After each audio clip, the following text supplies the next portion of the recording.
Ladies and gentlemen, please join me in welcoming the first woman to be elected Vice President of the United States, Kamala Harris. Thank you.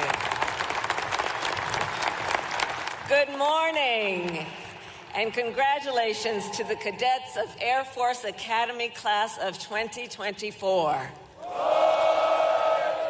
To Secretary Frank Kendall, General Chance Saltzman, General David Alvin, Lieutenant General Richard Clark, and to all the friends and loved ones and sponsor families of these extraordinary graduates, thank you all for what you have done to support them in this journey.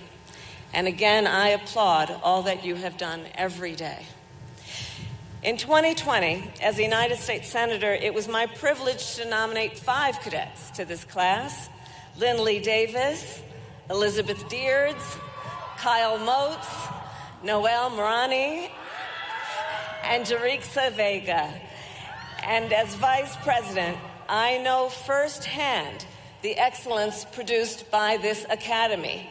With me here today is Lieutenant Colonel Deborah Starkey, class of 2009, the first Space Force Guardian to serve as military aide to the Vice President.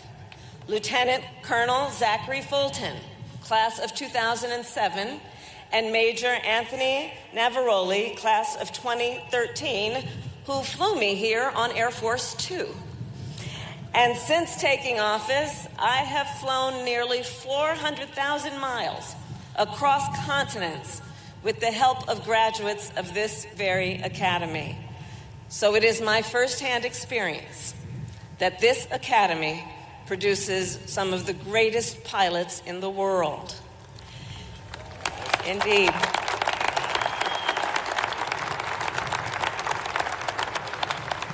Cadets, today you join generations of Americans who have graduated from this extraordinary institution. And let us reflect then on what that has required of you. You survived beast and recognition, triple threats, and core astro.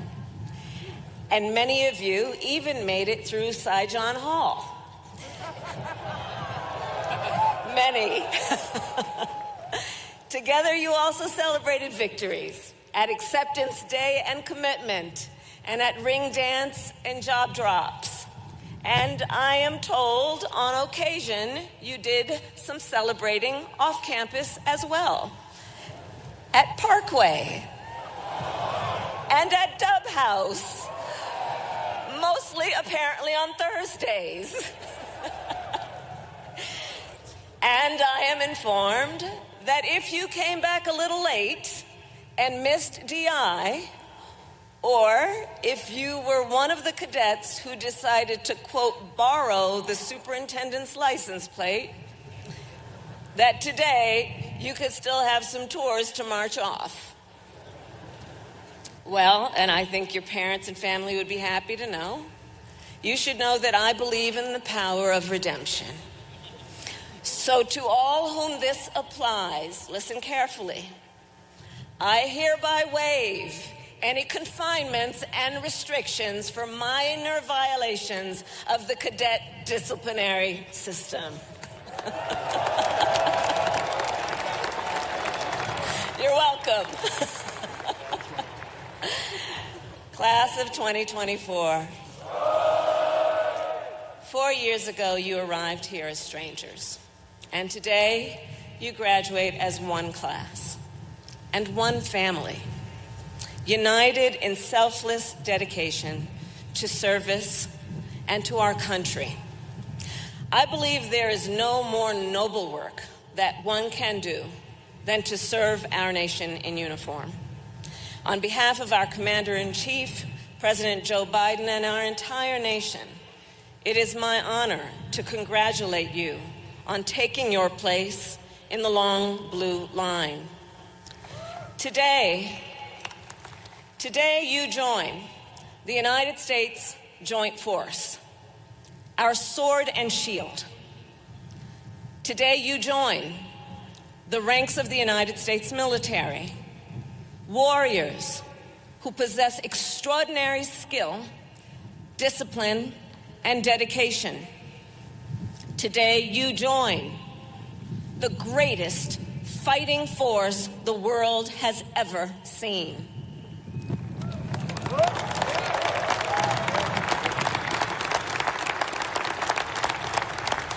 Next month, we mark the 80th anniversary of D-Day, that shining moment of Allied bravery and sacrifice, made possible because of America's air power.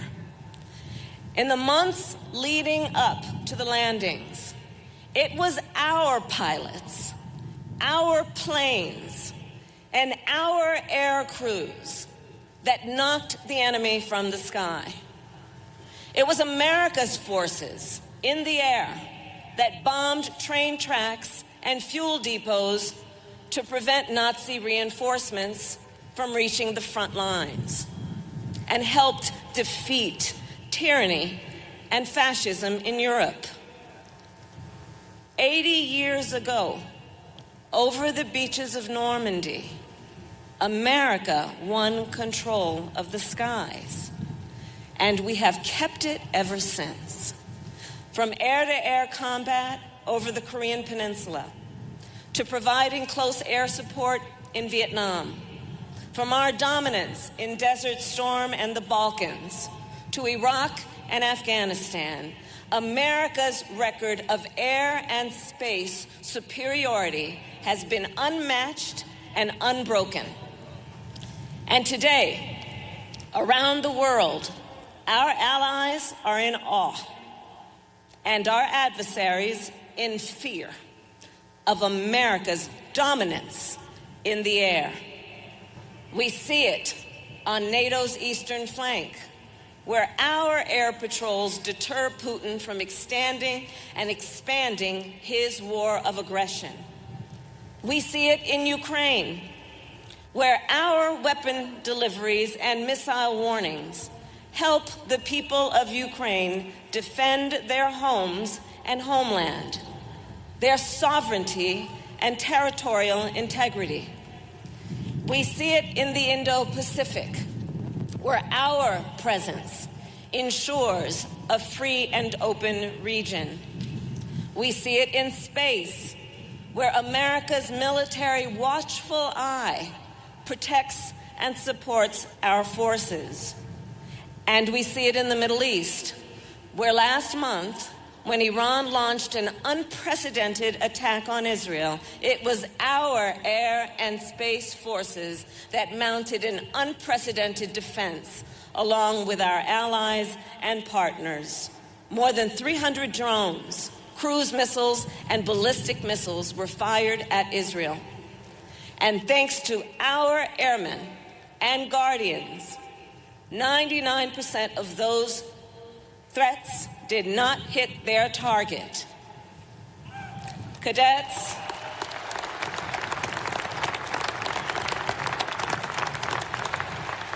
as it has been for generations, America's national security and global stability depend on our strength in the sky and space. And as officers, our nation is counting on you to preserve and extend that strength, including, I will add, through your ability to innovate. Since the days of Kitty Hawk, the United States has led the world in aerospace innovation. The first modern drone, the first GPS satellite, the first stealth aircraft. And you are uniquely positioned to carry on this legacy of innovation. Because after all, your generation grew up online.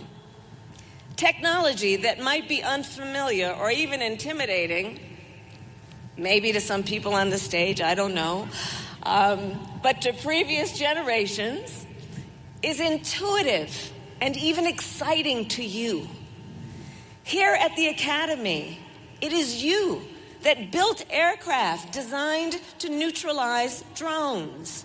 You who learned how to use AI to protect military technology in space.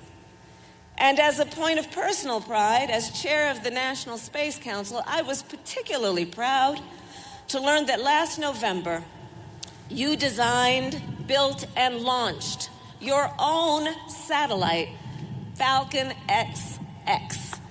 Sat-X. Falcon Sat-X.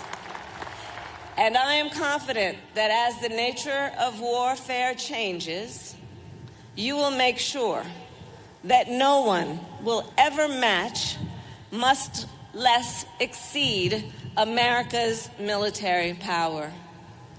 As you innovate and shape our future, be guided then by the foundational beliefs that have defined our nation for centuries. Today is not only a graduation, it is a commissioning. In a few moments, you will take an oath, not to a person, not to a political party, but to the Constitution. An oath to support and defend the Constitution of the United States against all enemies, foreign and domestic. An oath to uphold our nation's highest ideals of liberty, equality, and justice, and to preserve and protect our democracy. This tradition goes back to the founding of our nation. And even in a world of continuous change, this oath, well, it remains constant. And I am confident that both in and out of uniform, this oath and the ideals it represents will guide you in all that you do. Class of 2024, I will conclude with this. As 4 degrees, as has been mentioned, you chose an exemplar to inspire and guide you, Major Leroy Homer, Jr., a 1987 graduate of this academy and first officer of United Flight 93 on September 11th, 2001. As has been said, Major Homer was a true American hero who gave his life to protect our country. And here today, as my honored guests, I've invited Major Homer's wife, Melody, and daughter, Laurel, to join us. And Melody and Laurel, thank you for all your family has done to serve our nation.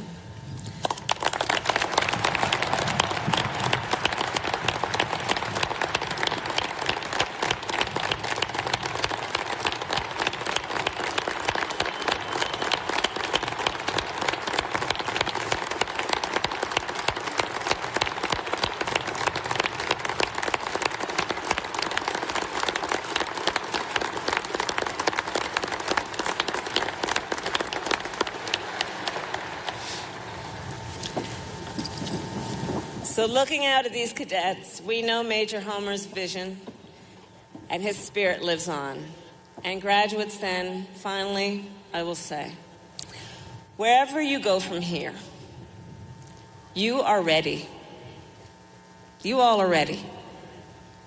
You have the skills, you have the knowledge, and the strength of character to meet any challenge.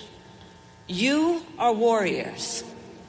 You have dedicated yourselves to the service of our nation, and America's security relies on you. I know you will make our country proud. And as your Vice President, it is my profound honor to congratulate you on this tremendous accomplishment and to soon address you as graduates of the United States Air Force Academy. God bless you, and God bless the United States of America. Thank you.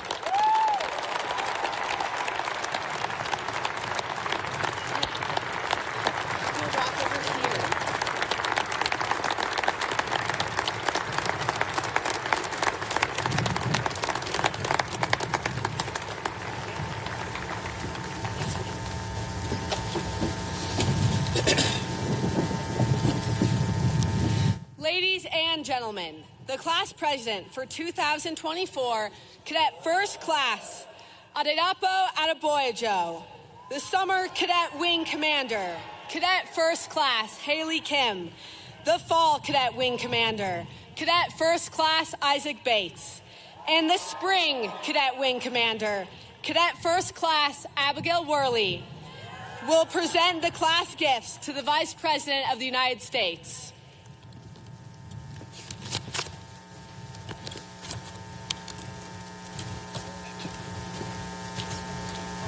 Vice President Harris, for your dedicated service to our nation, to the United States Air Force, to the United States Space Force, and to the United States Air Force Academy, it is with great pride that today's graduating class designates you, by acclamation, an honorary member of the United States Air Force Academy's class of 2024. As tangible evidence of that honor, we ask that you accept this painting by Justin Hayward on behalf of the United States Air Force Academy. We also present you with our class coin as a token of our appreciation.